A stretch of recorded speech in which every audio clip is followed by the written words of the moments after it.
Hi dear family, welcome to Aishwarya channel. ಇವತ್ತಿನ ವಿಡಿಯೋದಲ್ಲಿ tasty ಆಗಿರುವಂಥ ಗಿಣ್ಣು ಮನೆಯಲ್ಲಿ ಹೇಗೆ ಮಾಡೋದು ಅಂತ ಹೇಳ್ಕೊಡ್ತೀನಿ. ಅದನ್ನು ಗಿಣ್ಣದ ಹಾಲು ಬಳಸದಂತೆ. ಮೊದಲಿಗೆ ನಾನಿಲ್ಲಿ ಅರ್ಧ ಲೀಟ್ರಷ್ಟು ಅಕ್ಷಯಕಲ್ಪ ಹಾಲು ತೊಗೊಂಡಿದ್ದೀನಿ. ಜೊತೆಗೆ 1 ಪ್ಯಾಕೆಟಷ್ಟು ಕಾಮಧೇನು ಬ್ರ್ಯಾಂಡ್ದು ಗಿಣ್ಣದ ಪೌಡರ್ನ ತೆಗೆದಿಟ್ಕೊಂಡಿದ್ದೀನಿ. ನಿಮಗೆ ಯಾವ ಹಾಲು ಇಷ್ಟ ಆ ಹಾಲನ್ನ ನೀವು ತೆಗೆದಿಟ್ಕೊಳ್ಬೋದು. ನಾನಿಲ್ಲಿ ಫಸ್ಟು ವೇಯಿಂಗ್ ಮಿಷಿನ್ನ ಇಟ್ಬಿಟ್ಟು ಇದರಲ್ಲಿ ನಾನು 0 ಗ್ರಾಮ್ ಮಾಡಿ ತೋರಿಸ್ತಾ ಇದ್ದೀನಿ. 150 ಗ್ರಾಮಷ್ಟು ನಾನಿಲ್ಲಿ ಬೆಲ್ಲ ತೊಗೊಂಡಿದ್ದೀನಿ. ಒಂದು 8ರಿಂದ 10 ಏಲಕ್ಕಿನ ತೆಗೆದಿಟ್ಕೊಂಡಿದ್ದೀನಿ. ಫಸ್ಟಿಗೆ ನಾನಿಲ್ಲಿ ಒಂದು ಪ್ಯಾನ್ ಇಟ್ಕೊಂಡಿದ್ದೀನಿ.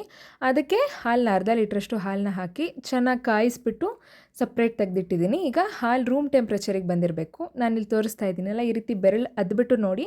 ರೂಮ್ ಟೆಂಪ್ರೇಚರಿಗೆ ಬಂದ ಮೇಲಿಂದ ಬೆಲ್ಲನ ಪುಡಿ ಮಾಡಿ ಹಾಕಿ ಈ ರೀತಿ ನೀಟಾಗಿ ಮಿಕ್ಸ್ ಮಾಡ್ಕೊಳ್ಳಿ ಬೆಲ್ಲ ಕರಗೋ ತನಕ. ಈಗ ಇದಕ್ಕೆ ಗಿಣ್ಣದ ಪೌಡರ್ ಆಗಲೇ ಶೋ ಮಾಡಿದ್ನಲ್ಲ, ಅದನ್ನು ಕ್ಲೀನಾಗಿ ಹಾಕ್ಕೊಂಡು ಒಂದು ಸಲ ಲಂಪ್ಸ್ ಇಲ್ದಂತೆ ನಿಧಾನವಾಗಿ ಮಿಕ್ಸ್ ಮಾಡ್ಕೊಳ್ಳಿ ಸ್ಪೂನಿಂದ. ಈ ರೀತಿ ಎಲ್ಲ ಮಿಕ್ಸ್ ಆದಮೇಲಿಂದ ಒಂದು ಸ್ಟೈನರ್ನ ಇಟ್ಬಿಟ್ಟು ಒಂದು ಪಾತ್ರೆಗೆ ಹಾಲನ್ನು ಕ್ಲೀನಾಗಿ ಶೋಧಿಸ್ಕೊಳ್ಬೇಕು. ಶೋಧಿಸ್ಕೊಂಡಿದ್ದಾದಮೇಲೆ ಜಜ್ಜಿಟ್ಕೊಂಡಿರೋಂಥ ಏಲಕ್ಕಿನ ಹಾಕಿ ಒಂದು ಸಲ ಕ್ಲೀನಾಗಿ ಮಿಕ್ಸ್ ಮಾಡ್ಕೊಳ್ತಾ ಇದ್ದೀನಿ. ಈಗ ನಾನಿಲ್ಲಿ ಎಲೆಕ್ಟ್ರಿಕ್ ಸ್ಟವ್ನಲ್ಲಿ ಇಟ್ಟು ಮಾಡ್ತಾ ಇರೋದು. ಒಂದು ಪಾತ್ರೆಗೆ ನೀರು ಹಾಕಿ ಒಂದು ಪಾಟ್ ಸ್ಟ್ಯಾಂಡ್ ಇಟ್ಟಿದ್ದೀನಿ. ಇದನ್ನ ಇಟ್ಟುಬಿಟ್ಟು ಇವಾಗ ಕ್ಲೀನಾಗಿ ಶೋಧಿಸ್ಕೊಂಡಿದ್ದಂಥ ಹಾಲನ್ನು ಇದಕ್ಕೆ ಇಟ್ಕೊಳ್ತಾ ಇದ್ದೀನಿ. ಈಗ ಇದನ್ನು ಕ್ಲೀನಾಗಿ ಲಿಡ್ನ ಕವರ್ ಮಾಡಿಬಿಟ್ಟು ಒಂದು ತಟ್ಟೆ ಇಟ್ಟು ಅದ್ರ ಮೇಲೆ ಲಿಡ್ನ ಕವರ್ ಮಾಡಿ 30 ನಿಮಿಷಗಳ ಕಾಲ ಸ್ಟೀಮ್ ಮಾಡಬೇಕು. ಫಸ್ಟು ನಾನು 300 ವ್ಯಾಟ್ಸಲ್ಲಿ ಇಟ್ಟು ಸ್ಟೀಮ್ ಮಾಡ್ತಾ ಇದ್ದೀನಿ. ಸೊ 30 ನಿಮಿಷ ಆದಮೇಲಿಂದ ಒಂದು ಟೂತ್ಪಿಕ್ ಅಥವಾ ಒಂದು ಫೋರ್ಕ್ನ ಬಳಸಿ ನಾನು ಚೆಕ್ ಮಾಡ್ತಿದ್ದೀನಿ. ಇನ್ನೂ ಕಂಪ್ಲೀಟಾಗಿ ಬೆಂದಿಲ್ಲ. ಫೋರ್ಕಿಗೆ ಅಂಟಿದ ತಕ್ಷಣ ಗೊತ್ತಾಗುತ್ತೆ.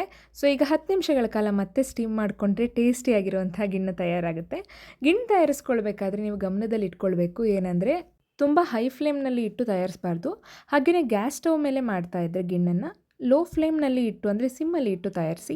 ಸೊ ತುಂಬ ಟೇಸ್ಟಿ ಆ್ಯಂಡ್ ಡಿಲಿಷಿಯಸ್ ಆಗಿರುವಂಥ ಹೆಲ್ದಿ ಡೆಸರ್ಟ್ನ ನೀವು ಟ್ರೈ ಮಾಡಿ ಮನೆಯಲ್ಲಿ. ಎಲ್ಲರೂ ಇಷ್ಟಪಟ್ಟು ತಿಂತಾರೆ. ವಿಶೇಷತೆ ಏನಂದರೆ ಇಲ್ಲಿ ಗಿಣ್ಣದ ಹಾಲೇ ಬೇಕಾಗಿಲ್ಲ. ಮನೆಯಲ್ಲಿರುವಂಥ ಹಾಲನ್ನ ಬಳಸಿ ಗಿಣ್ಣದ ಪೌಡರ್ ಒಂದಿದ್ರೆ ಸಾಕು. ಅಮೆಝಾನಲ್ಲಿ ಈಸಿಯಾಗಿ ನಿಮಗೆ ಅವೈಲಬಲ್ ಇರುತ್ತೆ. ಸೊ ಈ ರೆಸಿಪಿನ ನೀವು ಕೂಡ ಮನೆಯಲ್ಲಿ ಒಂದ್ಸಲ ಟ್ರೈ ಮಾಡಿ ಟೇಸ್ಟ್ ಹೇಗಿತ್ತು ಅಂತ ಕಮೆಂಟಲ್ಲಿ ತಿಳಿಸಿ.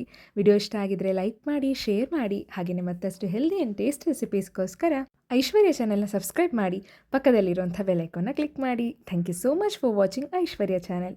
ಎಲ್ರಿಗೂ ಒಳ್ಳೆಯದಾಗಲಿ.